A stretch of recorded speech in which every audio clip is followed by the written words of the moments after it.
जय हिंद प्यारे साथियों, स्वागत करते हैं आप सभी का सक्सेस वर्ल्ड एमसीक्यू चैनल पर। तो फ्रेंड्स, आज की इस वीडियो में बिहार पुलिस कांस्टेबल की नई भर्ती के लिए जीके जीएस के 40 इंपॉर्टेंट क्वेश्चंस का टेस्ट सीरीज लेकर आए हैं। तो आप लोग इस टेस्ट को पूरा लगाएं और इस टेस्ट में कितने प्रश्नों के सही जवाब देते हैं कमेंट बॉक्स में हमें ज़रूर बताएं। तो चलिए शुरुआत करते हैं आज के प्रश्नों से। पहला प्रश्न है, शून्य का आविष्कार किसने किया था?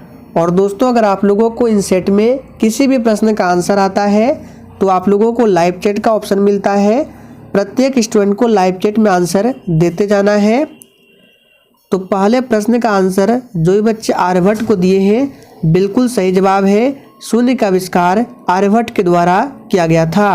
आर्यभट्ट, धन्वंतरी, वराहमिहिर ये सभी जो है चंद्रगुप्त द्वितीय के दरबार में रहते थे। तो एग्जाम में पूछा जाता है कि आर्यभट्ट किसके दरबार में रहते थे?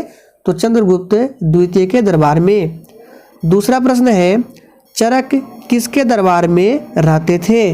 फटाफट से आप सभी आंसर करते जाएंगे।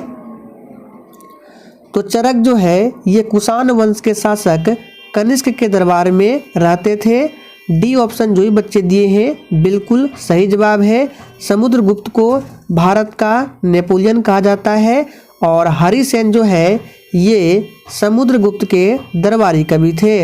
हर्ष की बात करें तो बाणभट्ट इसके दरबारी कवि थे। पूछा जाता है कि बाणभट्ट किसके दरबारी कवि थे? तो हर्ष के दरबारी कवि थे।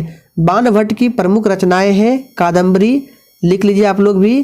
कादम्बरी हो गया, हर्षचरित हो गया। ये जो प्रमुख रचनाएं हैं ये बाणभट्ट की रचनाएं हैं। तीसरा प्रश्न है, सूर्य का ताप पृथ्वी पर किस माध्यम से पहुंचती है? वेरी इंपॉर्टेंट प्रश्न है, बिल्कुल छपने वाला प्रश्न है। तो देखिए, सूर्य का ताप पृथ्वी पर यह किस माध्यम से पहुंचती है? तो संवहन के द्वारा पहुंचती है। बी ऑप्शन जो भी बच्चे दिए हैं बिल्कुल सही जवाब है। आप लोग कमेंट करके बताएंगे कि सूर्य के प्रकाश जो है धरती तक पहुंचने में कितना समय लेता है। संवैधानिक सलाहकार कौन थे?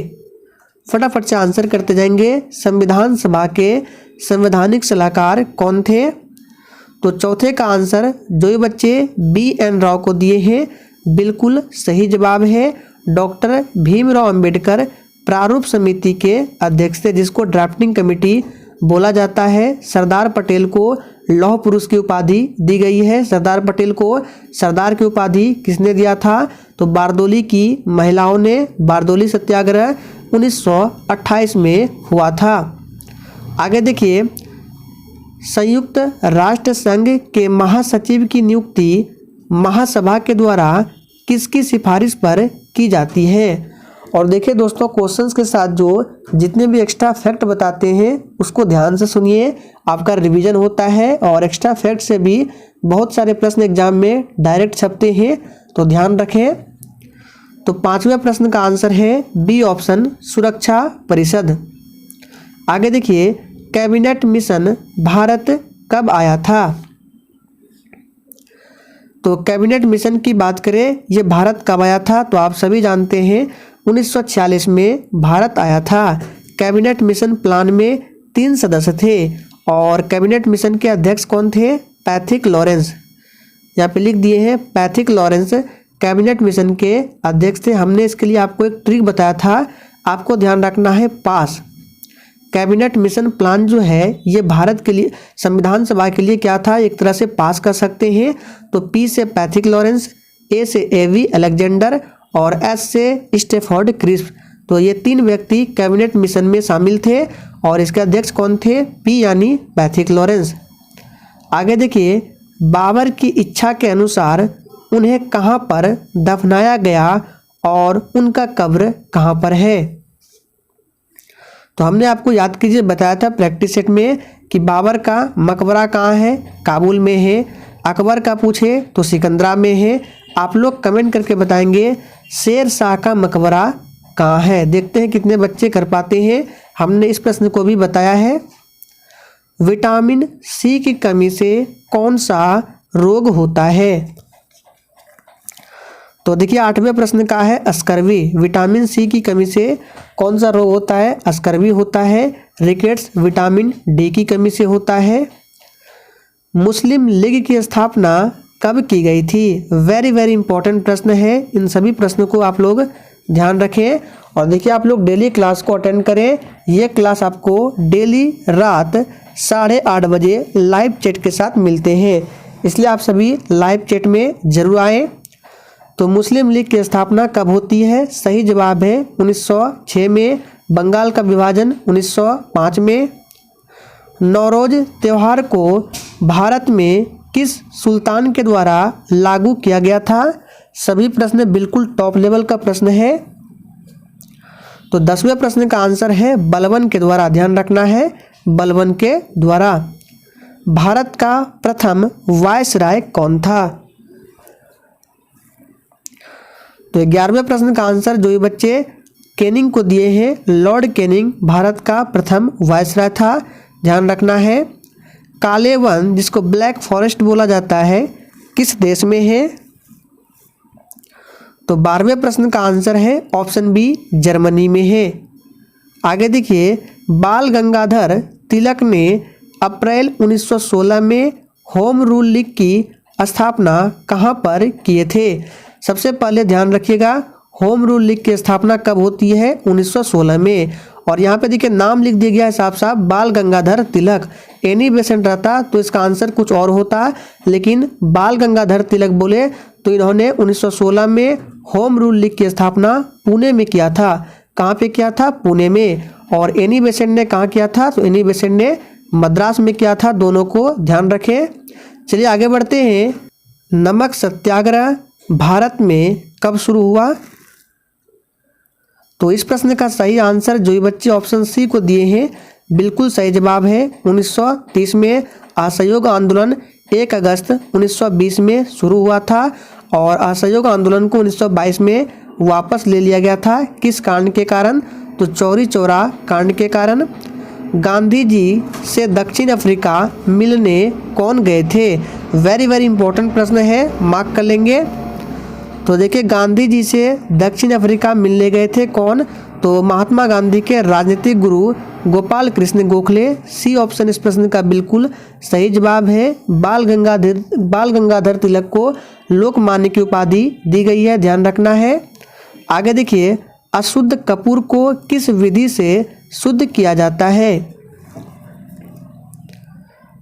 तो देखिए अशुद्ध कपूर को किस विधि से शुद्ध किया जाता है? तो ये विधि है ऊर्ध्वापातन विधि। बी ऑप्शन जो ये बच्चे दिए हैं बिल्कुल सही आंसर है। परमाणु ऊर्जा आयोग का गठन कब किया गया था? तो 17वें प्रश्न का आंसर क्या होगा? ऑप्शन सी 1948 में परमाणु ऊर्जा आयोग का गठन किया गया था। और फ्रेंड जिसने अभी तक सेशन को लाइक नहीं किया है तो आप सभी से रिक्वेस्ट है, सेशन पसंद आता है तो प्लीज़ सभी लोग सेशन को दिल से फटाफट से लाइक कर दें। आगे देखिए, 3 गॉर्जेज डैम कहाँ में स्थित है? तो 3 गॉर्जेज डैम जो है ये स्थित है चीन में। घनत्व को मापने के लिए किसका प्रयोग किया जाता है? तो देखिए घनत्व को मापने के लिए प्रयोग किया जाता है किसका? तो इसमें पिक्नोमीटर का प्रयोग किया जाता है। लैक्टोमीटर से दूध की शुद्धता मापी जाती है। सांड यानी कि बुल का संबंध गौतम बुद्ध के किस घटना से है? तो याद कीजिए हमने आपको बताया था प्रैक्टिस सेट में कि गौतम बुद्ध के जन्म का प्रतीक क्या है? सांड यानी कि बुल है। तो सी ऑप्शन जो ही बच्चे दिए हैं बिल्कुल सही जवाब है। और ज्ञान की प्राप्ति की क्या है सिंबल आपको बताना है। देखते हैं कितने बच्चे आंसर करते हैं। हैरी पॉटर श्रृंखला पुस्तक के लेखक कौन है? फटाफट से आंसर बताएंगे। तो 21वें प्रश्न का आंसर जो ये बच्चे ऑप्शन बी को दिए हैं बिल्कुल सही आंसर है, J.K. रोलिंग है। भारत के राष्ट्रपति का अधिकार किस देश के शासनाध्यक्ष के समतुल्य है? यानी भारत में जो राष्ट्रपति के अधिकार है और किस देश के समतुल्य है आपको बताना है। तो 22वें का आंसर है डी ऑप्शन, इंग्लैंड। संघ लोक सेवा आयोग के सदस्यों को कौन हटा सकता है? वेरी वेरी इंपॉर्टेंट प्रश्न है। तो देखिए संघ लोक सेवा आयोग के सदस्यों को हटा सकता है राष्ट्रपति। डी ऑप्शन बिल्कुल सही जवाब है। आप लोग कमेंट करके बताएंगे राष्ट्रपति को शपथ कौन दिलाता है। भारत के प्रथम उप प्रधानमंत्री कौन थे? तो देखिए बात करें भारत के प्रथम उप प्रधानमंत्री, तो जो ही बच्चे ऑप्शन डी को दिए हैं बिल्कुल सही जवाब है सरदार वल्लभ भाई पटेल। सारस्वत नगर के नाम से किसे जाना जाता है? तो 25 का आंसर है डी ऑप्शन, लंदन को सारस्वत नगर के नाम से जाना जाता है। लंदन कहाँ बसा हुआ है, किस नदी के तट पर? तो ये टेम्स नदी के किनारे बसा हुआ है। और न्यूयॉर्क शहर जो है हडसन नदी के किनारे बसा हुआ है। रोम ये इटली की राजधानी है। श्रीनगर जम्मू कश्मीर और पेरिस ये फ्रांस की राजधानी है। इन सभी को ध्यान रखें। रॉक गार्डन की स्थापना किसने करवाया था? रॉक गार्डन की स्थापना किसने करवाया था? तो इसका सही जवाब है ऑप्शन ए, नेक चंद्र के द्वारा किया गया था। वेरी वेरी इंपॉर्टेंट प्रश्न है, इसको ध्यान रखें। आगे है होमो सैपियंस का शाब्दिक अर्थ क्या होता है?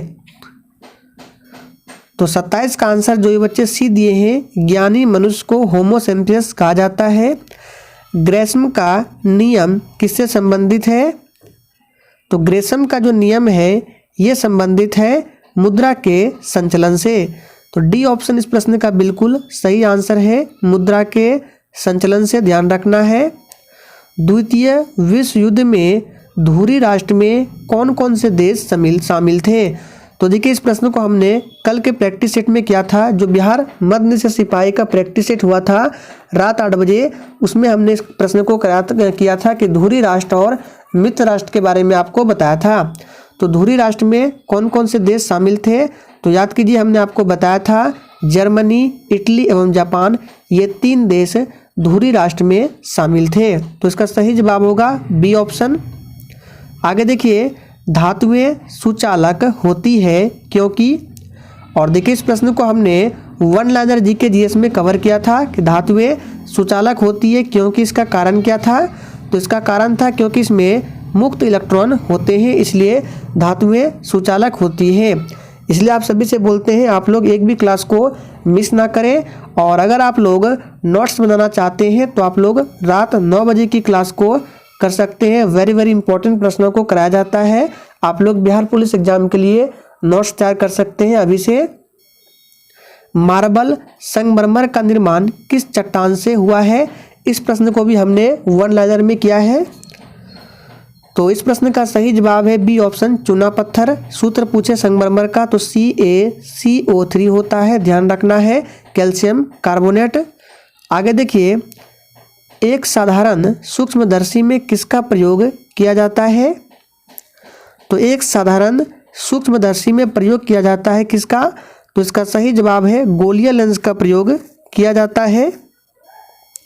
फसलों के अध्ययन को क्या कहा जाता है? फटाफट से आंसर बताएंगे। तो फसलों के अध्ययन को क्या कहा जाता है? तो इसका सही जवाब जो ये बच्चे ऑप्शन बी को दिए हैं बिल्कुल सही जवाब है एग्रोनॉमी। फसलों के अध्ययन को कहा जाता है, ध्यान रखना है। झाड़ियों का अध्ययन डेंड्रोलॉजी कहलाता है। और एक होता है डर्मेटोलॉजी, तो त्वचा का जो अध्ययन होता है वो डर्मेटोलॉजी में किया जाता है। आप लोग कमेंट करके बताएंगे पोडोलॉजी में किसका अध्ययन किया जाता है? वाशिंगटन DC किस नदी के किनारे बसा हुआ है? चलिए फटाफट से आंसर करेंगे। वर्ल्ड बैंक का मुख्यालय जो है वाशिंगटन DC में ही है, ध्यान रखना है, WB वर्ल्ड बैंक। और ये जो बसा हुआ है किस नदी के किनारे? तो ये है पोटोमैक नदी के किनारे बसा हुआ है। टेम्स के किनारे लंदन है। मनुष्य ने सर्वप्रथम किस धातु का प्रयोग किया था? तो 35 का आंसर क्या है? ऑप्शन डी, तांबा का प्रयोग किया था। मुद्रा नायल में प्रयुक्त टाइप धातु क्या है? तो 36 का आंसर है ऑप्शन ए, सीसा एवं एंटीमनी है। पक्षियों के वैज्ञानिक अध्ययन को क्या कहा जाता है? तो बहुत ही सिंपल प्रश्न है, पक्षियों के वैज्ञानिक अध्ययन को कहा जाता है ऑर्निथोलॉजी। बी ऑप्शन इस प्रश्न का बिल्कुल सही आंसर है। भारतीय संसद वर्ष में कम से कम कितनी बार बैठक करती है? इसका सही जवाब है बी ऑप्शन 2 बार। भारतीय संसद जो है वर्ष में 2 बार बैठक करती है। आपसे पूछ सकता है जापान के संसद का नाम क्या है, तो डायड जो है जापान के संसद का नाम है। और अभी हाल ही में जो मध्य निषेध सिपाही का एग्जाम हुआ था 16 अक्टूबर को, उसमें पूछा गया था रूस के संसद का नाम क्या है, तो ड्यूमा। इन सभी को ध्यान रखेंगे। आप लोग कमेंट करके बताएंगे नेपाल देश के संसद का नाम क्या है। राज्यसभा का पदेन सभापति कौन होता है, तो बहुत ही सिंपल प्रश्न है। उपराष्ट्रपति राज्यसभा का पदेन सभापति होता है। राज्यसभा कभी भी भंग नहीं होता है। राज्यसभा के सदस्यों का कार्यकाल 6 वर्षों का होता है। राज्यसभा में जाने के लिए न्यूनतम उम्र 30 वर्ष है। और बात करें लोकसभा, तो लोकसभा के सदस्यों का कार्यकाल होता है 5 वर्ष और इसके सदस्य बनने के लिए उम्र जो है 25 वर्ष है। इन सभी बातों को ध्यान रखना है। उपराष्ट्रपति, राष्ट्रपति, राज्यपाल बनने के लिए उम्र जो है 35 वर्ष है। राज्यपाल की नियुक्ति किसके द्वारा होता है, तो राष्ट्रपति के द्वारा। इन सभी बात को ध्यान रखें। तो फ्रेंड्स, आज के सेशन में हम लोगों ने 39 प्रश्न को ही कवर किया। आप लोग कमेंट करके जरूर बताएंगे कि कितने प्रश्नों के सही सही आंसर किए हैं। तो सेशन पसंद आया हो तो प्लीज़ सभी लोग लाइक कीजिए और शेयर करना ना भूलें।